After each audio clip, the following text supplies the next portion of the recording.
प्रधानमंत्री मनमोहन सिंह के पूर्व मीडिया सलाहकार संजय बारू को प्रधानमंत्री मनमोहन सिंह की बेटी उपेंद्र कौर ने खरी खरी सुनाई है। ये खबर हम आगे आपको दिखाएंगे। फिलहाल इलेक्शन डायरी जिसमें अलग अलग संसदीय क्षेत्रों की खबरें आप तक पहुंचा रहे हैं। आज बात महाराष्ट्र के शोलापुर की, जहां पर खड़े हैं सुशील कुमार शिंदे। वो यहां से कई बार सांसद रहे हैं। उनसे बात की हमारे संवाददाता अभिषेक शर्मा ने। शोलापुर में चुनाव प्रचार का आखिरी दिन है और हमारे साथ हैं केंद्रीय गृह मंत्री सुशील कुमार शिंदे जी। शिंदे जी, आप 40 सालों से दलितों की राजनीति कर रहे हैं। क्या आपको लगता है इस बार महाराष्ट्र में दलित एक साथ रह पाएंगे कांग्रेस के साथ?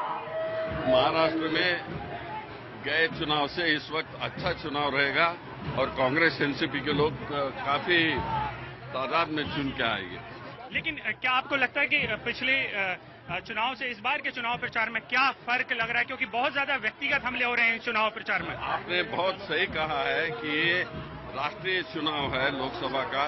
राष्ट्रीय बातें होना चाहिए, इंटरनेशनल बातें होना चाहिए, बल्कि भारतीय जनता पार्टी केवल वैयक्तिक टीका टिप्पणी करती है।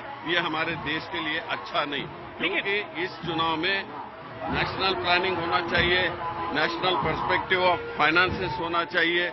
गरीबों के लिए कैसे सुधार करोगे, स्टूडेंट्स के लिए क्या दोगे, यंग जनरेशन के लिए क्या करोगे, ये ऐसा अगले 5 साल में हम इस देश को किस तरह का सरकार देंगे, ये डिस्कस कर। लेकिन व्यक्तिगत हमला आपकी बार राहुल गांधी की तरफ से भी हुआ है एक सभा में, जिसमें नरेंद्र मोदी के पारिवारिक जीवन पर सवाल उठाए गए।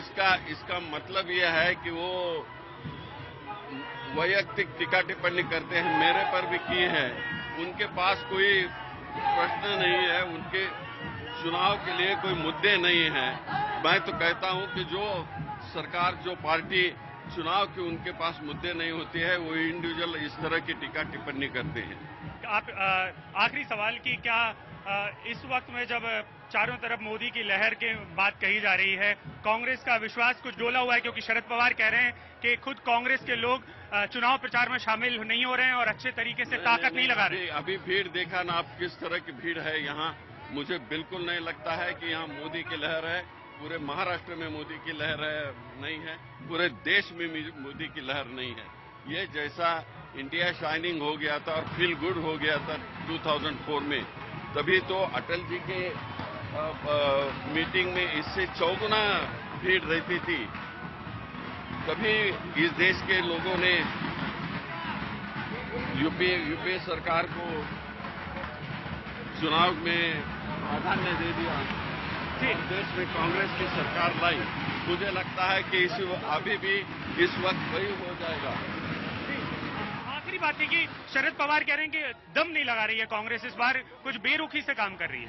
नहीं, वो ये शरद एनसीपी हो या कांग्रेस हो, हम सब अच्छी तरह से प्रचार कर रहे हैं।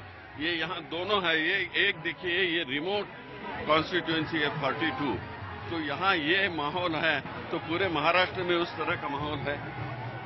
बहुत बहुत शुक्रिया सुशील कुमार शिंदे जी। चुनाव के लिए आपको शुभकामनाएं।